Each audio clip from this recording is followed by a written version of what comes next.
इस बुलेटिन की शुरुआत करेंगे बड़ी खबर के साथ। योगी जी भड़काने वाले सांसद पर आखिर कार्रवाई कब होगी? योगी सरकार में गुंडागर्दी की तस्वीरें अब आम हो गई हैं। गुंडे पुलिस पर हावी होते जा रहे हैं। सहारनपुर में शोभा यात्रा की इजाजत न मिलने पर एसएसपी के घर पर हंगामा किया गया।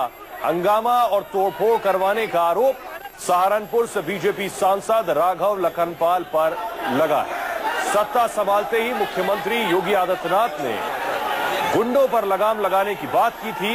कल डीजीपी ने भी गुंडागर्दी पर नकेल कसने की बात कही थी। ऐसे में सवाल यह है कि यूपी में गुंडों पर लगाम आखिर कब लगेगी?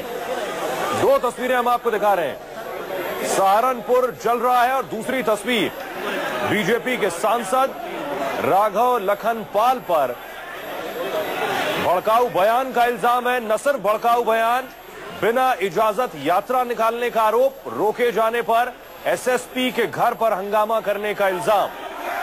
एसएसपी का परिवार और उनके दो मासूम बच्चे दहशत में। सहारनपुर में भड़काने वाले सांसद राघव लखनपाल का नया वीडियो सामने आ गया है। इस वीडियो में राघव लखनपाल साफ साफ लोगों को भड़काते हुए नजर आ रहे हैं। सुनिए। पुलिस हमारी यात्रा को नहीं निकल पा रही है तो निश्चित रूप से कहीं ना कहीं उस अधिकारी में कमी होगी कि जिसको लॉ एंड ऑर्डर बना के रखने की जिसको जिम्मेदारी दी गई। जिन लोगों द्वारा ये पथराव किया गया, जिन लोगों द्वारा गांव में ये उपद्रव मचाया गया,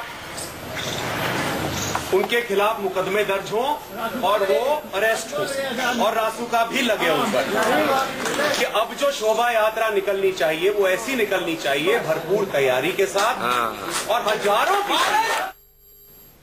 तो आप सुन रहे थे राघव लखनपाल को।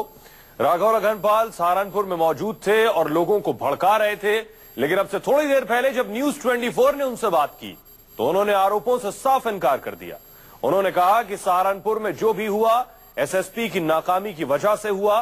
सहारनपुर को कश्मीर बनाने की साजिश हो रही है। इशू ये था, उसके बाद जब वहां कप्तान और डीएम पहुंचे वो स्थिति को नियंत्रित कर ही नहीं पाए और उनके सामने पथराव हो रहा था और वो बिल्कुल हेल्पलेस थे। बिल्कुल ऐसा लग रहा था जैसे उनके हाथ में कोई पावर ही नहीं है। अगर वो सीधे के सीधे हवाई फायरिंग कर देते तो इस प्रकार की कश्मीर जैसी स्थिति ना बनती। और बाद में हमेशा इतना पथराव हुआ तो वहां से हटकर एसएसपी। जी राघव जी, आपने ये शोभा यात्रा वाले दिन की बात की जिसके लिए प्रशासन की अनुमति नहीं थी, लेकिन आप अपने कार्यकर्ताओं के साथ एसएसपी के घर के बाहर पहुंच गए और वहां पर आपने हंगामा किया। एसएसपी की पत्नी कह रही है कि अपने पूरे लाइफ में उन्होंने बच्चों को इतना ज्यादा डर में नहीं देखा। बच्चे डरे हुए थे, पूरा परिवार सहमा हुआ था।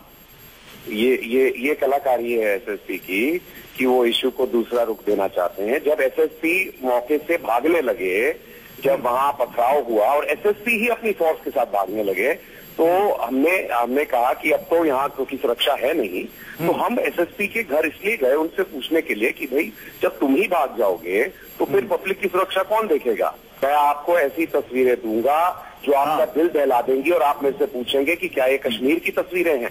मैं कह रहा हूँ सहारनपुर पुलिस की कमान जिसके हाथ में है वो व्यक्ति इस लायक नहीं है कि वो लॉ एंड ऑर्डर मेंटेन कर सके। उसका नाम है लव कुमार और वहाँ के जो जिलाधिकारी हैं शब्द। तो राघव लखनपाल अगर प्रशासन पर सवाल उठा रहे हैं तो वो अपनी सरकार पर भी सवाल उठा रहे हैं, क्योंकि सरकार भी यूपी में बीजेपी की है।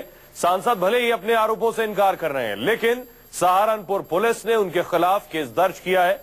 सुनिए।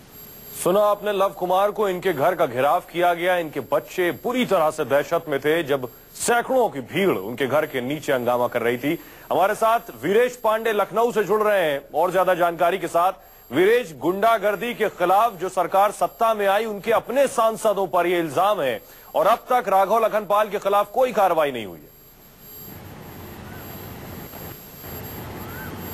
देखिए, राघव लखनपाल अभी दिल्ली में के ऊपर कोई कार्रवाई नहीं हुई। जब मैंने डीजीपी से बात की, उनका कहना है कि सारे साक्ष्य जुटाए जा रहे हैं और उसके बाद चूंकि मामला काफी संवेदनशील है और एक सांसद और जनप्रतिनिधि का मामला है, उनके भी पक्ष को सुना जाएगा और उसके बाद इस पर एक्शन लिया जाएगा। हालांकि राघव लखनपाल के ऊपर एफआईआर दर्ज हो चुका है और जो लव कुमार हैं एसएसपी, उनका कहना है कि संलिप्तता यानी सांसद की संलिप्तता इस पूरे मामले में थी। और एसएसपी की पत्नी जिस तरह से कह रही है कि सांसद के नेतृत्व में जब घर का घेराव किया गया तो ऐसा कभी दृश्य उन्होंने नहीं देखा, उनकी बच्ची डर गई, वो पूरा परिवार डर गया। तो ये कानून व्यवस्था को तोड़ने का एक सांसद के द्वारा बहुत बड़ा कदम है जो उन्होंने उठाया है।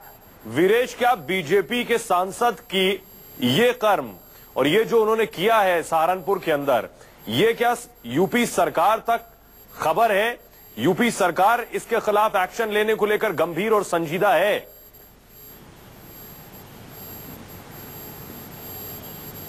देखिए, निश्चित रूप से जिस तरह से योगी आदित्यनाथ का रुख है और डीजीपी को जिस तरह से उन्होंने निर्देशित किया है कि चाहे वो गौवंश का मामला हो या भगवा का मामला हो या हिंदुत्व का मामला हो या कोई भी आधार बनाकर अगर कानून व्यवस्था को अपने हाथ में लिया जाता है, चाहे वो जनप्रतिनिधियों, सांसद, एमएलए कोई भी हो, उन पर सख्त से सख्त एक्शन लिया जाएगा। क्योंकि जैसे ही योगी सरकार बनी, इस बात की संभावनाएं सरकार के पास भी थी कि जो फ्रिंज एलिमेंट्स हैं वो बाहर निकलेंगे और जो अपनी उनकी दमित इच्छाएं हैं उनको वो पूरा करने की कोशिश में पूरे प्रदेश में कानून व्यवस्था के लिए खतरा पैदा हो सकते हैं। मैं आपको बताऊं कि सुबह के एक बड़े पुलिस अधिकारी से जब मेरी बात का कहना था कि जिस तरह से तथाकथित हिंदूवादी संगठन आगे बढ़कर निकल रहे हैं, उकसाने की कोशिश कर रहे हैं, ये लॉ एंड ऑर्डर को लेकर बहुत बड़ा खतरा हो सकता है। आज से 10 दिन पहले उत्तर प्रदेश के एक बहुत बड़े पुलिस अधिकारी ने मुझसे ऑफ द रिकॉर्ड बात की थी और वही चीजें देखने को पश्चिमी उत्तर प्रदेश में